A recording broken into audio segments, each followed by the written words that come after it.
माननीय आज के सभा के अध्यक्ष उर्मिला ताई, डॉक्टर करुणा गोखले, डॉक्टर कुंदा प्रतिभा, श्रीमती अमोल केलकर और श्रीमती वैशाली मखदूम, यहाँ पधारे हुए हमारे बहुत सारे सीनियर छायादाता। जब हमारे बड़ौदा आए थे तब तो मैं विद्यार्थिनी थी, और यहाँ ज्योति और शारदा।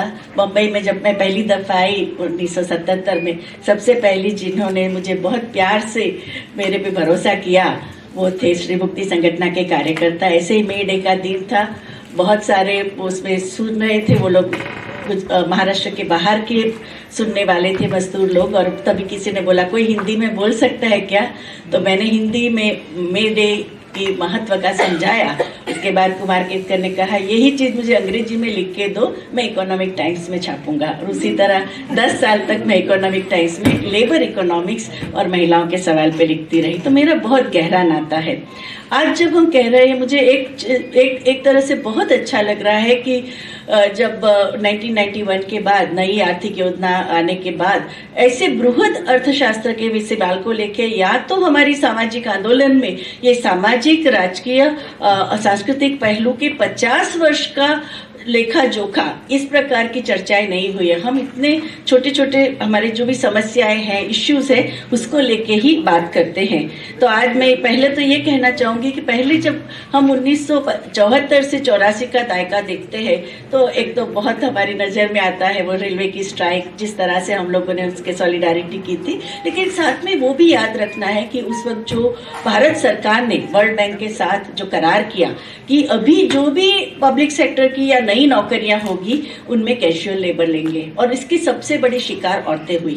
तो सबसे पहले रेलवे ने चालू कर दिया कि बहनों को कैजुअल लेबर के रूप में रहने का, और उसके बाद हमने देखा है कि धीरे धीरे वो पूरे दशक के अंदर जो मैन्युफैक्चरिंग सेक्टर, महाराष्ट्र का भी देखो 16% औरतें हुआ करती थी उस जमाने में। सिर्फ टेक्सटाइल में ही, जैसे कुंदा ने ऐसा नहीं हुआ, सभी जगह जो भी औद्योगिक क्षेत्र थे उनमें धीरे धीरे ऑटोमेशन आता गया, यंत्रीकरण आता गया, रैशनलाइजेशन के नाम पे बहनों को निकालना उस वक्त शुरू ही हो गया था।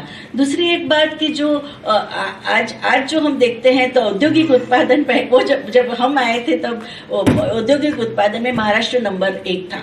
आज हम देखते हैं महाराष्ट्र तीसरा नंबर हो गया है। औद्योगिक उत्पादन में तमिलनाडु सबसे पहला है, दूसरा आता है गुजरात, और तीसरा, और गुजरात मॉडल पे तो आपको मालूम है बहुत कुछ महाराष्ट्र के इकोनॉमिस्ट ने भी उसकी इतनी प्रशंसा की है, डॉक्टर देशपांडे, विनायक, तो उन्होंने कि वो किस तरह से मालिक लोग मजदूरों को अपने काबू में रखते, एक बाजू से दारू, एक बाजू से अपने ही गांव के रसोइये को बुलाना, 24 जी चैनल पे अपनी भाषा का ये देखते रहना, और 12-12, 15-15 घंटा काम करना और फैक्ट्री में ही सो जाना। That is Gujarat model. तो इस तरह से ये कहते थे।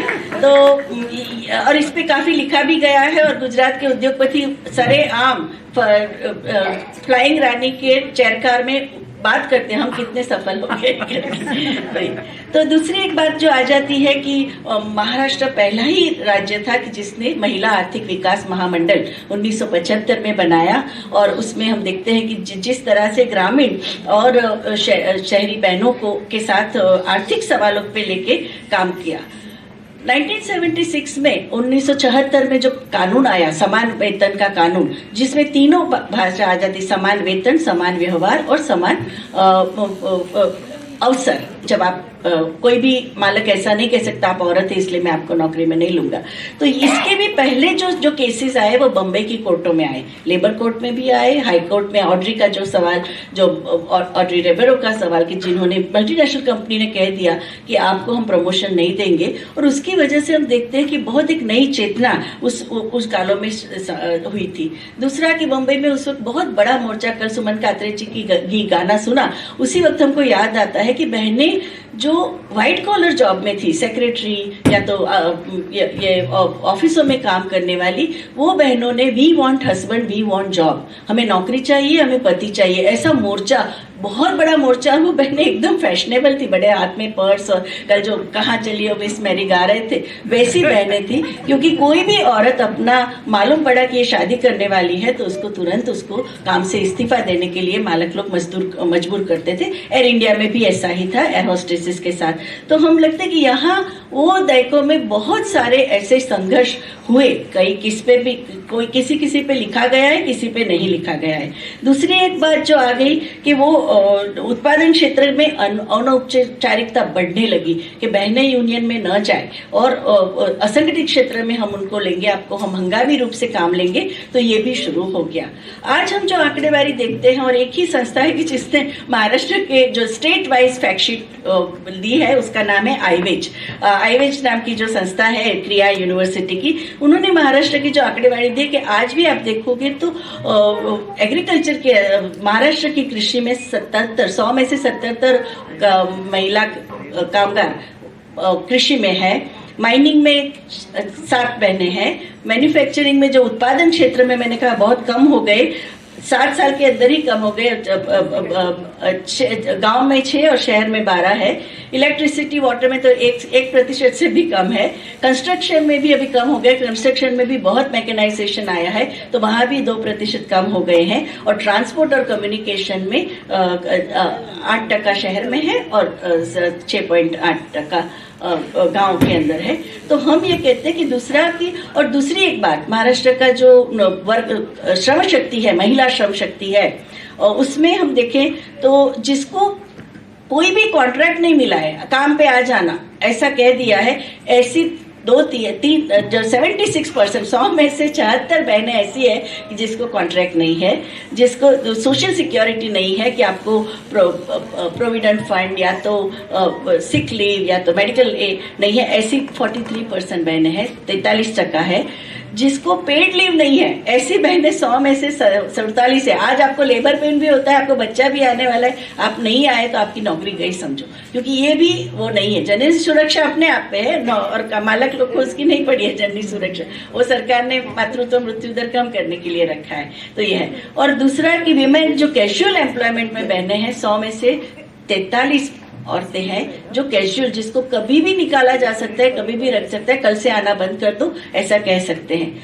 अब नरेगा, जिसकी महाराष्ट्र को सबसे ज्यादा हम खुश होते हैं कि सबसे पहला जो राज्य है कि जिसने रोजगार हमी योजना लाई, और आज ये स्थिति है नरेगा के अंदर आप देखा जाए तो 33% घटौती हो गई है बहनों की। कोविड के बाद ऐसे नरेगा के ऑफिसर भी यही समझते हैं, डिस्ट्रिक्ट ऑफिसर भी, जब इतने सारे पुरुष बेरोजगार हैं तो आपको लाइन में आने की क्या जरूरत है, घर जाके बैठो। तो एक नई जो ये है कि बहनें एक गृहिणी है, आदमी रोटी कमाने वाला है, ये आइडियोलॉजी अलग अलग तरह से जो कुंदा ने बताया किस तरह से संकीर्णतावादी विचारधारा आगे आ रही है, जिसका हम देखते हैं। दूसरा कि महाराष्ट्र का अर्थतंत्र में आप देखो जो सबसे ज्यादा जिसकी ये है स्टेट ग्रॉस डोमेस्टिक प्रोडक्ट, उसमें हम तीसरे नंबर है, लेकिन साथ में हम ये कहते हैं कि दूसरा जो आजीविका महाराष्ट्र स्टेट लाइवलीहुड कमीशन जो हुआ है, और दूसरा एक है सेल्फ हेल्प ग्रुप्स, बचत गट की जो बात है, तो ये लोग ये क्योंकि संगठित क्षेत्र में, मैन्युफैक्चरिंग क्षेत्र में से जितना भी यांत्रिकरण आया बहनों को निकाल दिया गया है। 1991 की जो नई आर्थिक परिस्थिति जिसमें भूमंडलीकरण, ग्लोबलाइजेशन, प्राइवेटाइजेशन, लिबरलाइजेशन हो गया, उसकी सबसे ज्यादा शिकार बहनें हुई कि जो कर्मचारी थी, व्हाइट कॉलर एम्प्लॉयज थी, वहां भी कंप्यूटर आने की वजह से ऑटोमेशन, पहली दफा बहनों को समझाना शुरू किया कि आप वीआरएस ले लो। तो जो गोल्डन हैंडशेक कहते हैं कि वीआरएस की वजह से बहनों का निकल जाना, और आज ऐसी परिस्थिति है कि जो सार्वजनिक क्षेत्र में, पब्लिक सेक्टर में एक जमाने में 100 में से 18 औरतें हुआ करती थी, आज 6 ही औरतें हैं, 100 में से 6% of women are in the organize sector. और दूसरी बाजू से फेमिनाइजेशन तो हुआ है, इनफॉर्मल सेक्टर में आप ज्यादा से ज्यादा आपको औरतें ही दिखेगी।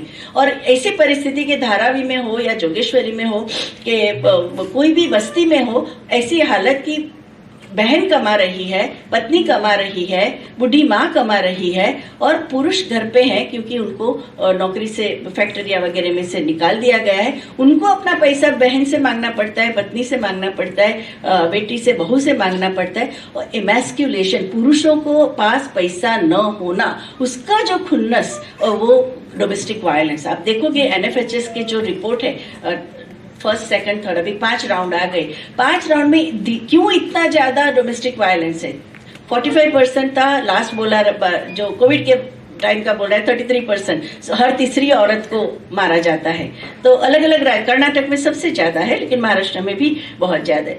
दूसरी एक बात की, हमारा जो महाराष्ट्र का जो डेमोग्राफी है, मालूम नहीं, तो सुबह शायद मनीषा ने बताया हो, वो टॉप हैवी है।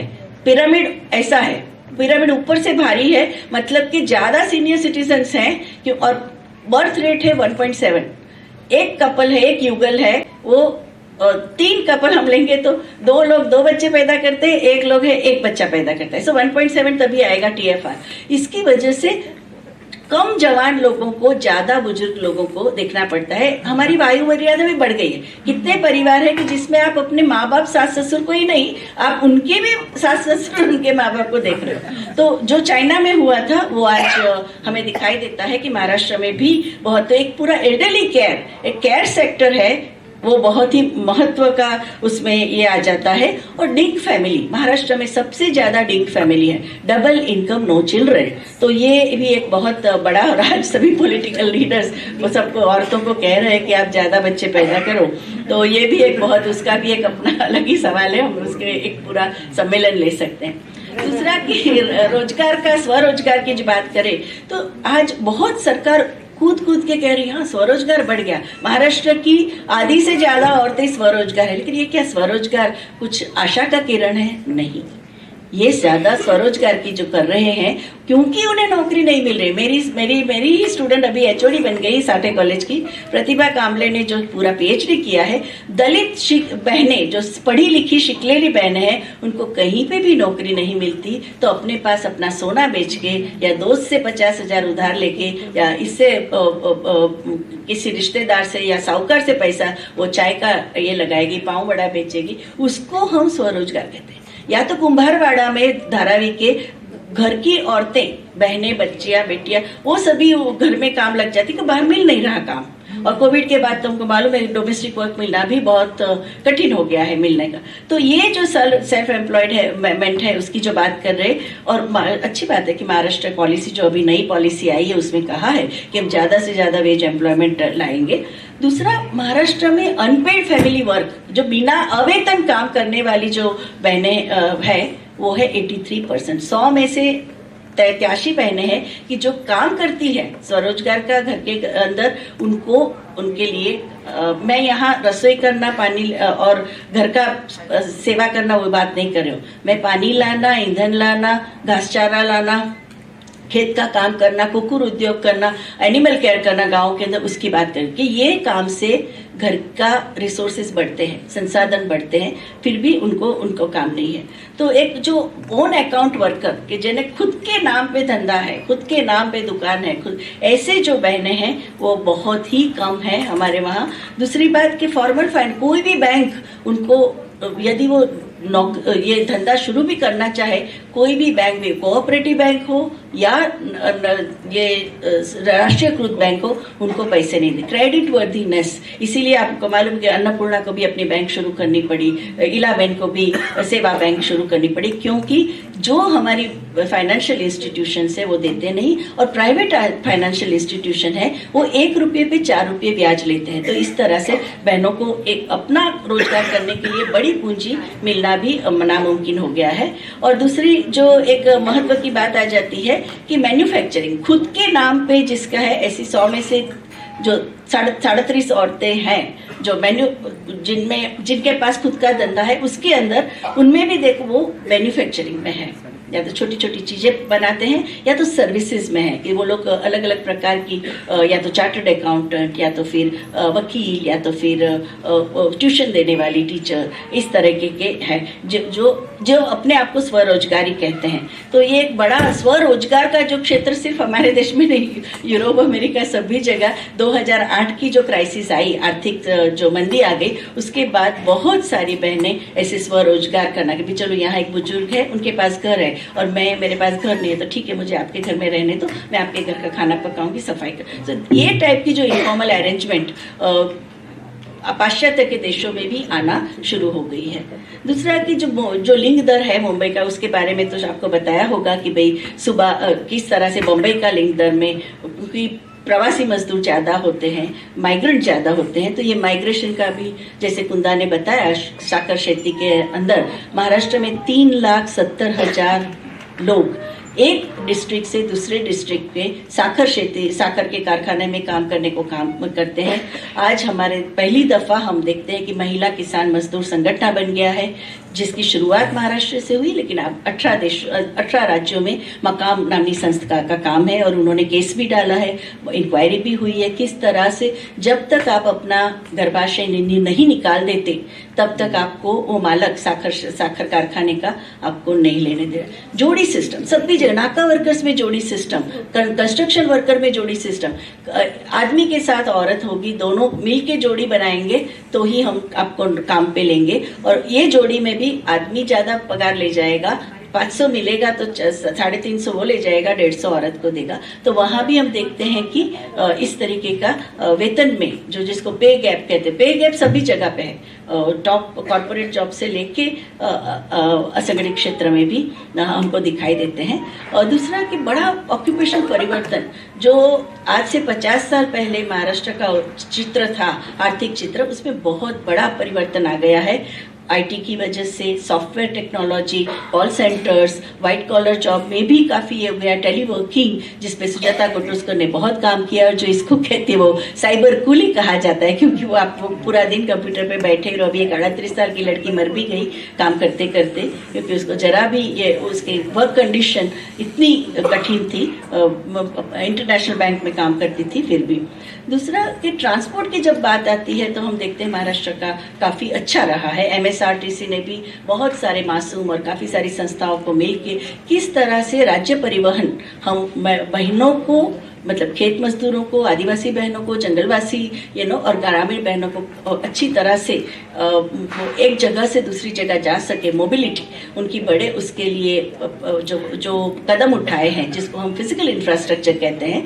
और दूसरा कि बॉम्बे की जो लेडी स्पेशल ट्रेन या तो लेडी स्पेशल बसेस, ये एक बहुत ही ये है, इससे बहुत सारे दूसरे राज्य भी इसे सीखे हैं कि किस तरह से हमें भी ज़्यादा ट्रांसपोर्ट। अभी आप देखो कर्नाटका में और आंध्र प्रदेश में, दिल्ली में जो ट्रांसपोर्ट सेक्टर है उन्होंने महाराष्ट्र से काफ़ी सीखा है। और बहुत सारे लैटिन अमेरिका के देश हैं, वहाँ से भी जो ट्रांसपोर्ट एक्सपर्ट है वो बम्बई का मॉडल या बम्बई का मॉडल सीखने के लिए आते हैं। लेकिन आज हम ऐसी जिस तरह से बेस्ट को सत्यानाश कर रहे हैं, उसको विनाश कर रहे हैं, उसके सामने भी अशोक दातार जी और विद्याधर दाते जी लड़ रहे हैं। सबका सपोर्ट है, लेकिन बेस्ट इज बेस्ट और हमें उसको नहीं मरने देना चाहिए, उस पर आक्रमण नहीं होने चाहिए। और जितना जब बेस्ट हमने देखा, जब बेस्ट की जब स्ट्राइक हो गई, कितनी बहनों की पढ़ाई छूट गई, क्योंकि लड़कियां हमेशा बस से जाती है, जैसे बस हो गई। तो ये एक बहुत महत्व का जेंडर इश्यू भी है।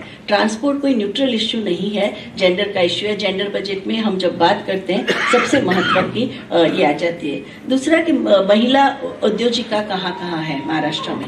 अब तो बहुत सारे अन्य जो फूड प्रोसेसिंग इंडस्ट्री, या तो फिर स्नैक्स बनाना, पिकल बनाना, या तो तैयार अलग अलग प्रकार की जिसको सजीव खेती के प्रोडक्ट बेचना, सौंदर्यवर्धक आयुर्वेदिक प्रोडक्ट, जो आप डोंबिवली में जाएंगे बहुत सारे आयुर्वेदिक प्रोडक्ट बनाने वाली उद्योजिका है, तो ये भी हम देखते हैं। और दूसरा कि जिस तरह से पुटिंग आउट, जो एंसिलियराइजेशन, जो उद्योगों ने अपने अपने कामों को, बहनों को घर पे होम बेस्ड वर्क, कि आप कोई भी बस्ती में जाओगे आपको दिखाई देगा सभी लोग कुछ कुछ काम कर ही रहे, एजेंट आता है, काम देता है, ले जाता है। तो ये भी हम, फिर वो लेदर इंडस्ट्री हो, खिलौना बनाने वाली, खाद्य पदार्थ, कपड़े, गहने, वो सब भी देखेंगे। महाराष्ट्र सरकार ने जब हमें socio economic status of Muslims in Maharashtra, उस पर जो रिपोर्ट बनाने को कहा मिस्टर पृथ्वीराज चौहान जी ने, तब हम सब जगह का दौरा किया और देखा गया कि मुस्लिम बहनें भी ये सब जो होम बेस्ड वर्क, एक और से सेग्रीगेशन है, आप बाहर नहीं जा सकते,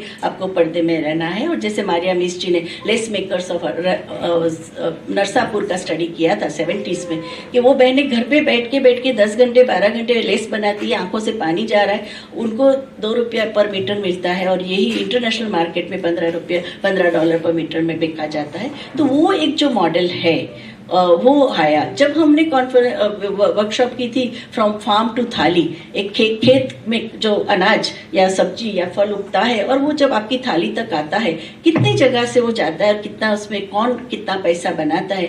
सभी मल्टीनेशनल कॉरपोरेशन, यहाँ तक के मैगी नूडल वाले, वो हमको कह रहे थे कि हम तो सब औरतों को कह देते आप घर पे बना दीजिए, हर एक को हम 8 आना देते हैं और वही मैगी हम कितने में खरीदते हैं। तो इस तरीके से जो पुटिंग आउट सिस्टम, जिसको होम बेस्ड वर्क का ये करना, ये बहुत ही है। सबसे बड़ी हमारी हार हुई है वो घरेलू कामगार के लिए कानून लाने के लिए, क्योंकि बहुत सारे स्टडीज हुए हैं, TISS, निर्मला निकेतन, SNDT में हुए, कार्यशालाएं हुए। कृष्णा मैनन जब जिंदा थे तब वो खुद आए थे और पूरा एक ड्राफ्ट बनाया था घरेलू कामगार के लिए। सेंसस बनाना भी शुरू कर दिया था कि भाई कितने घरेलू कामगार हैं, लेकिन उसको हम कानून के रूप में नहीं बना पाए। बहुत सारे एशियाई देशों में है, हांगकांग, सिंगापुर, मलेशिया, फिलीपींस और अफ्रीका के तो सभी देशों में घरेलू कामगार के बारे में एक स्टैंडर्ड है, लेबर स्टैंडर्ड, जो हम नहीं कर पाए इतनी मेहनत करने के बाद ही। वो किसान की आत्महत्या, ये बहुत बड़ी चैलेंज 1991 से आज तक रही है। Reported cases of farmer suicide Maharashtra में सबसे ज़्यादा रहे हैं। ऐसा भी है कि यूपी में जो पोटैटो फार्मर्स है या पंजाब के जो फार्मर्स हैं उनमें भी सुसाइड हुए हैं। लेकिन इसके बाद हम जो कहते हैं किसान, जो विधवा बहनें हैं, उन्होंने जिस बहादुरी के साथ संगठन बना के दोनों काम, आर्थिक रूप से ये करना, अपनी जमीन की लड़ाई, कि भाई बोलते भाई तुम्हारा ससुर भी गरीब है, उसके पास 5 ही एकड़ जमीन है, तो बोले ठीक है मुझे 1 एकड़ तो दे दो।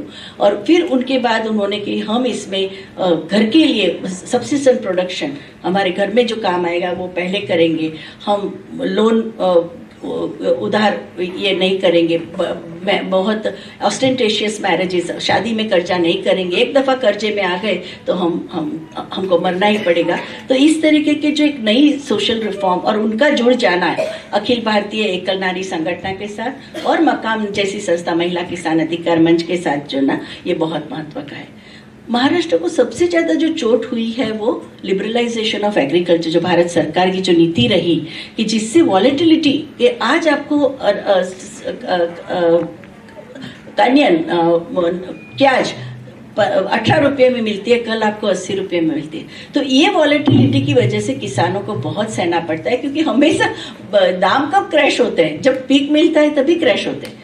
तो ये इसकी वजह से किसानों के साथ आपके पास बम्पर क्रॉप आएगा या तो क्रॉप नहीं आएगा या अकाल आएगा या सभी खुशी होगी, लेकिन क्योंकि मार्केट आपके हाथ में नहीं है और कोई प्रोटेक्शन नहीं है, तो ये इसके बारे में ज़्यादा से ज़्यादा हमारे अर्थशास्त्रियों को तो करनी चाहिए, लेकिन जनता को भी ये करना, उसका सॉल्यूशन एक निकाला है कि किसान को कोई अभी सताएगा नहीं, वो डायरेक्टली टेम्पो लेके आ जाते हैं शहर में, डायरेक्ट उस कंज्यूमर सेल करे ताकि एजेंट उनको ना सताए।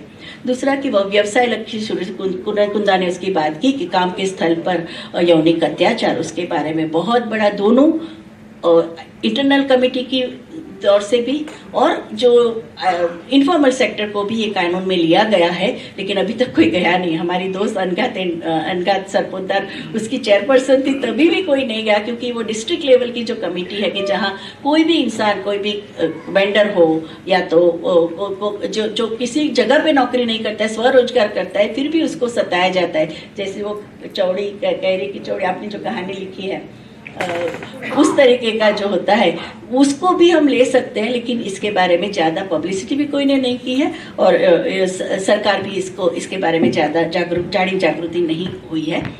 दूसरा कि MSME के अंदर हम देखते हैं medium and small scale industry, जिसको सबसे ज़्यादा पैसा मिला है आत्मनिर्भर योजना के दौरान, महाराष्ट्र कोविड आने के बाद, उनमें भी जो सरकार ने प्रावधान किया है कि जो भी मालक 30% औरतों को लेगा उनको हम ज़्यादा सब्सिडी देंगे, उनको हम अलग अलग प्रकार की सहूलियतें देंगे। लेकिन आज हमको उन्होंने आंकड़े नहीं दिखाए कि किस तरह, क्या उन्होंने अपने उद्योग में, अपने MIDC के अंदर औरतों को ज़्यादा लिया है या नहीं। तो ये एक बात आती है। दूसरा कि जो आजीविका, जो state commission, Maharashtra state livelihood mission, उनका जो सवाल लिए हैं, उनका काम बहुत एजुकेशनल सोशल वर्क इंस्टीट्यूशन के साथ मिलके वो करते हैं। और आज आंगनबाड़ी वर्कर्स के, आशा वर्कर्स के, नर्सिस बहनों के, बैंक के बहनों के, उनके जो यूनियन और एसोसिएशन की ओर से जो बातें होती है जिसके बारे में ज़्यादा लिखा नहीं जाता है। एक आज तो हमारे बोलेंगे कि श्रमिक वर्ग के लिए जो समाचार देने वाला एक ही पत्र है वो स्त्री ललकारी, दूसरे सब बंद हो गए, तात्पर्य नहीं है या तो बाइजा नहीं है। तो इसीलिए ये सब चीज़ें मेन स्ट्रीम मीडिया में तो नहीं आती है। तो मीडिया एजुकेशन श्रमिकों के सवालों को लेके ये भी हमारे लिए बहुत ये हो जाता है। महाराष्ट्र की जो महिला धोरण, लेटेस्ट जो महिला धोरण है, उन्होंने जो वचन दिए हैं वो वचन के लिए भी हमें काम करना पड़ेगा, क्योंकि वचन में तो उन्होंने काफ़ी सारी बातें की है कि हम बहनों का श्रम ये बढ़ाएंगे, सुरक्षा बढ़ाएंगे, उनकी लिए ज़्यादा सहूलियतें देंगे, यहाँ तक कि क्रैशेस चालू करेंगे। एक ज़माने में सभी जगह क्रैशेस, रेलवे स्टेशन पे, दादर स्टेशन पे क्रैशेस होती थी। आज हम देखेंगे एक एक प्राइवेट क्रैश के लिए एक बच्चे के लिए आपको 18,000 रुपया सिर्फ 18 फी, उसके सिवा उसके लिए डब्बा, नाश्ता, ये वो सब अलग। तो इस तरीके से, और प्लस एल्डरली केयर का भी बम्बई का आज का रेट है 22,000 रुपया एक 12 घंटे के। तो 44,000 कौन दे सकता है। तो इसीलिए जो इंस्टीट्यूशन ये फंड होने के बावजूद इस्तेमाल नहीं हो रहा। We have crash scheme, we have elderly senior citizen scheme, लेकिन लोग प्रपोजल ही नहीं देते। राज्य सरकार को प्रपोजल देना चाहिए कि हमको हमारे राज्य में इतनी ये करनी है। एक वर्किंग विमेंस हॉस्टल चलो गोरेगांव में आ गई, उसके लिए भी कितना अक्षरराम की संस्था ने प्रयास किए तब जाके आई। और कल के रिपोर्ट में हमने देखा स्त्री मुक्ति संगठन ने भी कितने प्रयास किए हैं। तो दूसरी एक बात, विडोज पेंशन, वो भी एक कंटेंशियस इश्यू है। आज हम महाराष्ट्र में तो एक डिस्ट्रिक्ट के अंदर 5,000 कोविड विधवा और कोविड ऑर्फन्स हैं दंदुरबारों के, तो फिर दूसरे में तो कितने ज़्यादा होंगे। तो ये पेंशन सिर्फ कैश का नहीं होना चाहिए, उनमें इन्वेस्ट, उनको अलग अलग प्रकार की स्किल देना, साहस देना, उनकी एसोसिएशन बनाना, ये एक बहुत बड़ा है। तो पेंशन के लिए महिला धोरण में बहुत कुछ कहा गया है, विडो का pension, disability pension, elderly people का पेंशन और कैश असिस्टेंस, आज जो जिसकी वजह से आज की सरकार जीत के आई है, माझी लाडली बहन। तो ये मांग तो बहुत लोगों की थी, एक इनकम सपोर्ट के। कोविड के बाद सभी इकोनॉमिस्ट, इवन जो न्यू लिबरल इकोनॉमिस्ट थे, वो भी कह रहे हैं कि जब इतनी बड़ी दुर्घटना हुई है, कोविड महामारी हुई है, तो सरकार को इनकम सपोर्ट देना ही चाहिए। तो ये हमारी प्रिंसिपल डिमांड थी और सरकार कहती है वो चालू ही रखेंगे। तो एक बात है। और जेंडर इंक्लूसिव इंफ्रास्ट्रक्चर जब तक नहीं आएगा, ट्रांसपोर्ट या तो माइग्रेंट बहनों के लिए सुरक्षित आवास और ये वॉश स्कीम और जेंडर रिस्पॉन्सिव बजटिंग, कि हमको लिंग भावी बजट, महाराष्ट्र सरकार ने सबसे पहले महिला घटक योजना का 2005 में मराठी में पुस्तक निकाला था और हर एक डिस्ट्रिक्ट में और तालुका में उन्होंने बांटा गया था। इतनी स्कीमें हैं, उसमें इतने पैसे हैं, आप प्रपोजल भेजिए, हम आपको पैसे देंगे। वो बहुत ही अच्छा काम जनसंपर्क विभाग ने किया था, उसके बाद नहीं किया। तो मुझे लगता है कि जो जब भी हम अर्थशास्त्री झगड़ा करते हैं कि जेंडर बजटिंग के लिए एलोकेशन बढ़ाओ, हमको जवाब ये मिलता है कि मैडम जो पैसा है वो तो इस्तेमाल करना सीखो। माइनॉरिटी के लिए 299 करोड़ महाराष्ट्र को दिया, एक फूटी कौड़ी का इस्तेमाल नहीं हुआ। क्यों नहीं हुआ? वो पैसा स्कॉलरशिप के लिए भी था, उद्योग के लिए भी था, शिक्षा, ये स्किल के लिए भी था, skill India, stand up India, startup India सब। लेकिन प्रपोजल नहीं जाएंगे तो किस तरह से हमें मिलेगा? तो एक पूरा ये सवालों को, आर्थिक सवालों को लेके, क्योंकि इन दिनों हमारा पूरा ध्यान है वो आइडेंटिटी पॉलिटिक्स, अस्मिता के राजकारण में चला गया है। इसीलिए फिर वो अस्मिता का राजकारण LGBTQIA का हो, अस्मिता का राजकारण लघुमती का हो, अस्मिता का राजकारण कास्ट का हो, लेकिन ये सभी को लिए हमें जिंदा रहने के लिए आजीविका और आर्थिक पहलू का होना बहुत ही जरूर है। इसीलिए मुझे लगता है कि हमें साथ मिलके ये सब सवालों को लेना चाहिए। हमारे कॉरपोरेटर्स और ये है वो महिला कॉरपोरेटर 50% है महाराष्ट्र में, और उनको भी लोकल एरिया डेवलपमेंट के लिए कार्यान्वित करना चाहिए। हर एक कॉरपोरेटर को 5 करोड़ मिलता है, तो वो 5 करोड़ किस तरह से इस क्षेत्रीय विकास के लिए होते हैं उसका भी देखना चाहिए, उसकी डिज़ाइन कैसी होनी चाहिए और किस तरह से दोनों। और साथ साथ हमें एक दफ़ा सरकार भी अच्छे कदम उठाने लगेगी तो हम प्रेशर प्राइवेट सेक्टर पे भी ला सकते हैं कि भाई आप भी ऐसा ऐसे काम कीजिए। खाली स्वच्छ भारत के अंदर टॉयलेट्स बना देना उससे कुछ नहीं, कास्ट का क्वेश्चन लेना पड़ेगा, पानी का क्वेश्चन आपको लेना पड़ेगा, किसको ज़्यादा पानी मिल जाता है, कौन से एरिया को। साउथ बॉम्बे को बिना मांगे 24 आवर्स सब कुछ मिल जाता है, दूसरे सब है तो निगलेक्टेड हो जाते हैं। तो फिर सोचिए लातूर में या इंटीरियर प्लेस में क्या होगा। तो अपने ही राज्य के अंदर जो विविध क्षेत्र है, जब कहा हमने, जब महाराष्ट्र ह्यूमन डेवलपमेंट रिपोर्ट बना था तो डॉक्टर डीपी सिंह ने कहा कि बम्बई को निकाल दो महाराष्ट्र से, तो उसके ह्यूमन डेवलपमेंट के इंडिकेटर बिहार से नीचे जाएंगे। हमको बहुत डांटा गया प्लानिंग डिपार्टमेंट कि आप ऐसा कैसे कह सकते, आपको ये देखना चाहिए महाराष्ट्र यहाँ है, बिहार यहाँ है ह्यूमन डेवलपमेंट में, तो आप ऐसा कैसे कह सकते हो। लेकिन असमानता, क्षेत्रीय असमानता बहुत ही ज़्यादा है और उसके लिए भी वहाँ के कार्यकर्ताओं के साथ नेटवर्किंग करके हमें क्षेत्रीय विकास पे भी ज़्यादा ध्यान देना चाहिए। और ये क्षेत्रीय विकास इंक्लूसिव होना चाहिए, जिसमें जितने भी दलित समाज है, दलित, आदिवासी, माइनॉरिटी, जो दिव्यांग जन और जेंडर माइनॉरिटीज, सभी को हमें उसमें जोड़ना चाहिए। शुक्रिया।